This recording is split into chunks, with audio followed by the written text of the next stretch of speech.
Les spéculations ont été croissantes pendant plusieurs jours sur les contenus d'un dossier transporté par Kim Yo-jong, la sœur de Kim Jong-un, qui se trouve en Corée du Sud avec la délégation olympique de la RPDC. Le contenu a été révélé lors d'une réunion officielle samedi avec le président Moon Jae-in, à laquelle elle a participé avec d'autres hauts dirigeants de la RPDC. L'envoyé spécial Kim Yo-jong a remis une lettre de Kim Jong-un au titre du président du Conseil des affaires d'État qui contient sa volonté d'améliorer la relation intercoréenne. Puis elle a transmis de façon verbale l'invitation à Pyongyang à un temps qui conviendra, déclarant qu'il avait la volonté de rencontrer le président Moon Jae-in au plus tôt.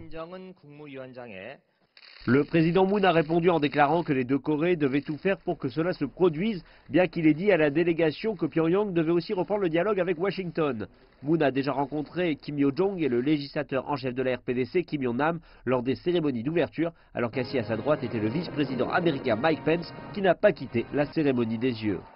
Le président américain Donald Trump a clairement indiqué qu'il estimait que Pyongyang utilisait son soft power pour assouplir l'opposition de Moon Jae-in au programme nucléaire de missiles de la RPDC et pour monter Séoul et Washington l'un contre l'autre.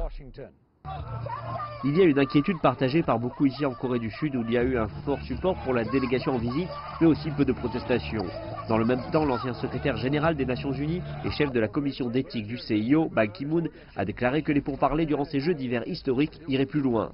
J'espère sincèrement que cet élan ira de l'avant vers un dialogue plus significatif encore et authentique en vue de promouvoir la réconciliation entre le Sud et le Nord, et ainsi nous pourrons réduire les tensions dans la péninsule et aller dans la direction d'un dialogue futur pour dénucléariser la péninsule coréenne, ce qui est un élément crucial pour une éventuelle réunification. Il est difficile d'exagérer l'importance historique de l'invitation et de la réunion de samedi, mais la plupart des analystes indiquent qu'il est encore difficile d'imaginer comment le moral de bien-être des Olympiades pourra se traduire en des discussions plus sérieuses à court et à moyen terme concernant la dénucléarisation de la péninsule coréenne.